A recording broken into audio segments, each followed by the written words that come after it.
When we talk about Counter-Strike nations, it can be for a multitude of reasons. Be that the caliber of the tournaments held there, the teams that flew their flag at the top flight of competition, the depth in domestic talent, the legends that paved the way for the future, or just the story of a team that came from nothing, vying to be something. In those respects, Romania is not a Counter-Strike nation. Yet despite this, in the last couple of years, a handful of young talents have found prominent places among the top 2 tiers of World CS.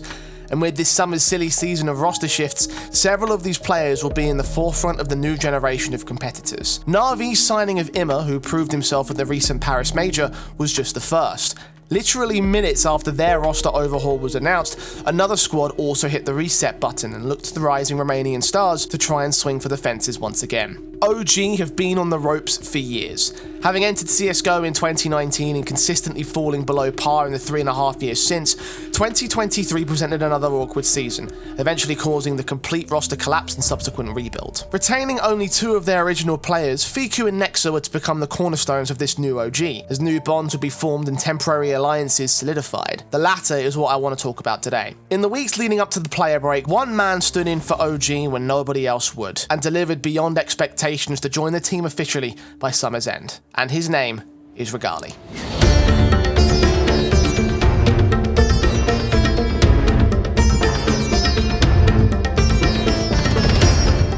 Regali is a Romanian AWPer whose reputation may well be known if you've kept an eye on the lower rungs of Counter-Strike. Regali's career is cited to have started out in the PUG scene in 2014, qualifying to FPLC by 2017. His earliest relevant official competitions were in the lower rungs of the Romanian domestic scene, with records dating back to 2018 and 19 in the qualifiers of the ESL Southeast Europe Championship, a defunct region of ESL's national championship circuit. Competing as part of mixes, there wasn't much bite to these teams' longevity without making it through these qualifiers, of course. Regali would need something a little bit more permanent to proceed. Fast forward to June of 2020 and Regali would join his first permanent squad, Game Agents. Game Agents are a Serbian organisation that had fielded teams in multiple nationalities, and starting in 2020 they entered the Romanian scene, picking up established veterans and gambling on several younger talents later down the line. Regali was one of these talents. With the online era in full swing, Game Agents would hit the ground running and make several attempts at lower level competitions of the time. Events like the Winners League, CEE Champions, and the 9-5 Cup were hosted to Game Agents,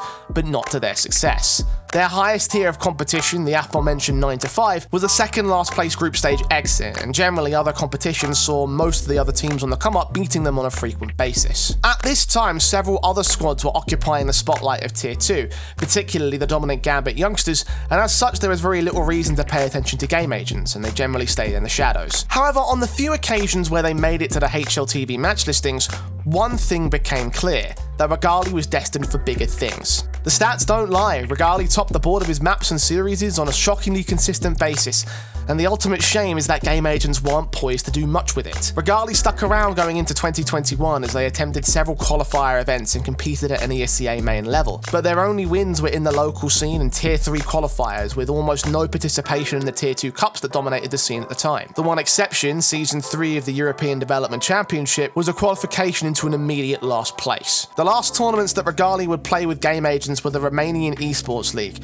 where the team would lose the playoffs in one match, and that season of ESCA main, where Game Agents would win one playoff series before being eliminated in the lower bracket. Once again, Regali would be the top performer even in losses, and the people watching the lower division competitions were starting to take notice, particularly the academies. In mid-2021, several Tier 1 organisations alongside tournament operator WePlay created a new academy league specifically aimed at young upcoming players. Teams like Na'Vi, Mouse and NIP had already settled their squads earlier in the year, but come the league's announcement, Fnatic didn't. And rather than picking up an established Tier 2 side, the organisation put their faith in their scouting system to pull together a new team completely from scratch. Surplus to requirements from the main team alongside several talents from around the Tier 2 scene came together to round out the last of the founding squads of the new shiny Academy League, and Regali was a key element of their run in Season 1. Ranking the highest of players outside of the grand finals at LAN and the second highest of all teams in the online competition, Regali helped bring a brand new squad to a third place in their first competition together.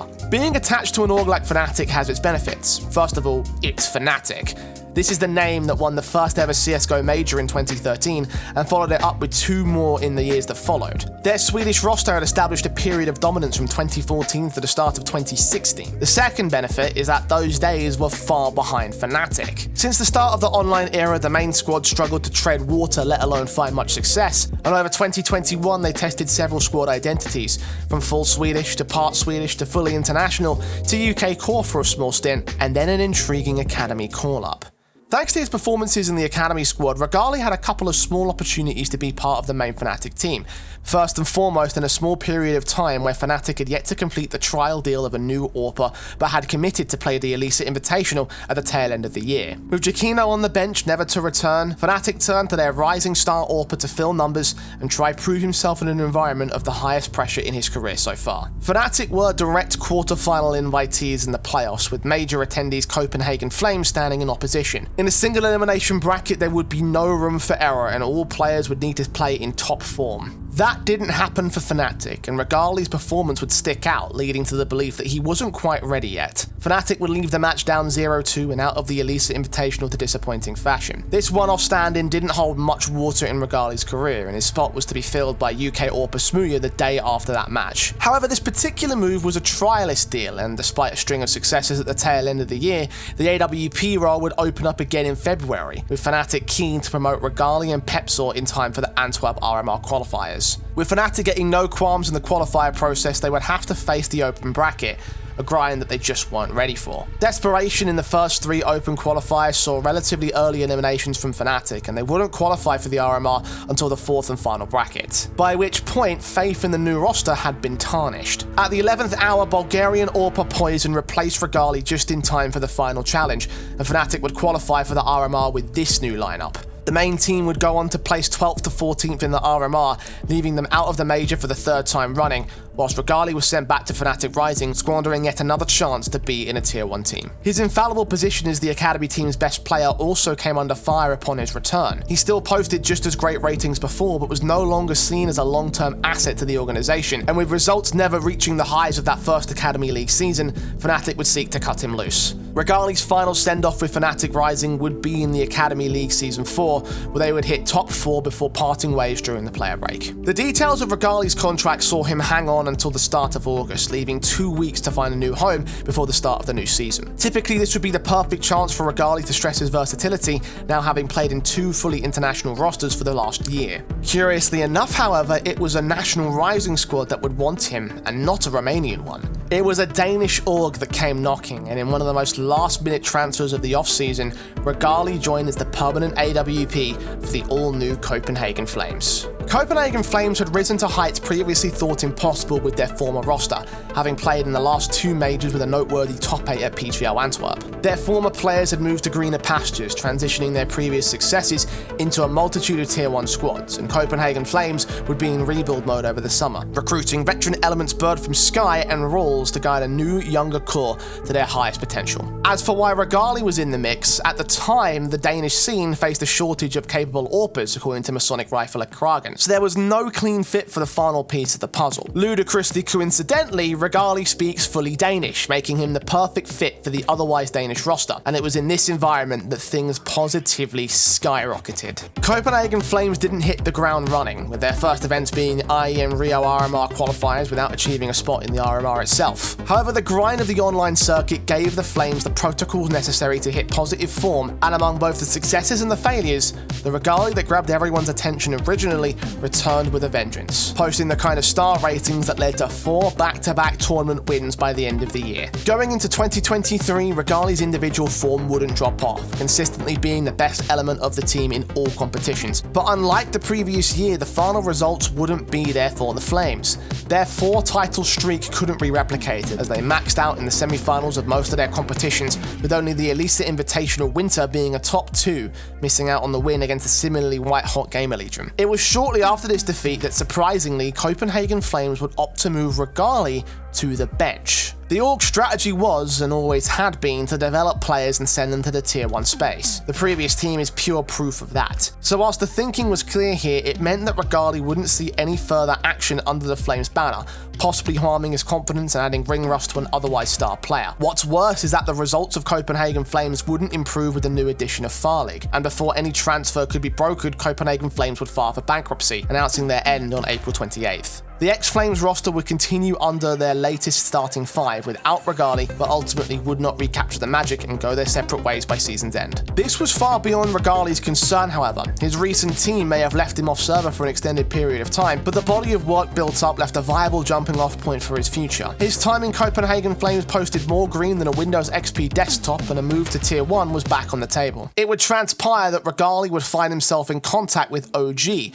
who after their rough first half of the year needed a stand-in to fill in the ranks. In the prior months, Nexus stood down for reasons not fully known to the public, and the ensuing chaos left what remained of the roster in complete disarray. Former player Nico was drafted back in to serve IGL duties, but the haphazard nature of the team left no room for success. When Dexter abandoned ship at the tail end of the season, OG turned to Regali to pick up the slacks, giving him his third chance in Tier 1. With the circumstances being where they were, however, I can't imagine that this team hoped for anything more than to nurse themselves through IEM and the CCT warm-up tournament online, and certainly from the outside that was the expectation. However, this is where the true magic of Regali began to shine through. As early as this roster's first match, it was clear something more was brewing.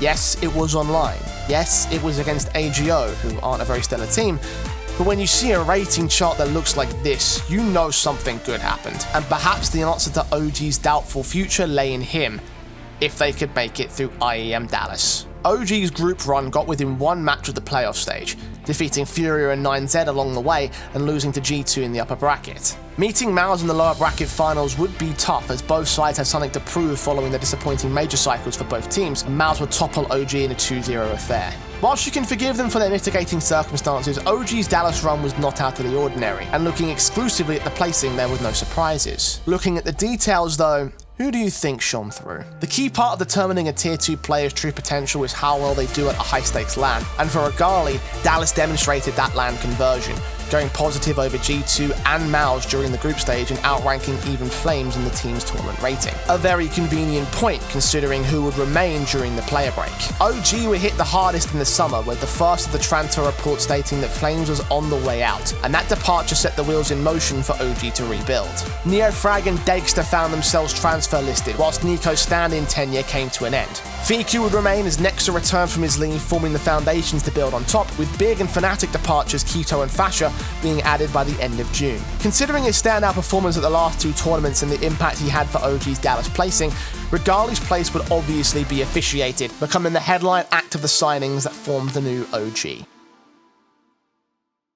Now, I'm typically one to get excited about the new signings before tempering my expectations to a reasonable margin, and whilst I'm excited for Regali's next Tier 1 opportunity, it's difficult to tell exactly where OG stands on the whole. With their identity changing so drastically so quickly, their successes will be unpredictable, and I'm hard-pressed to find people who are impressed with the existing resume for the other new blood. For Regali personally, I think he's done enough to demonstrate that he could be the next Flames for this team. The next question is, what can OG do with that star power? As great as their former players were, the team has struggled even with them before they went on to greener pastures. Will OG be doomed to a similar fate with Regali, or will this be the one that finally cracks the code? Uncertainty has been a cloud over OG for a very long time, and I don't think that's going away anytime soon. Maybe there's untapped potential in this new roster, but only time can tell if that's the case. Whilst we can speculate for the future of the team all day, I for one have some certainty in the past. And the past tells us that through the missteps and false starts, Regali has earned his place in the top brass. And be it success with or after OG, I cannot wait to see what he does now.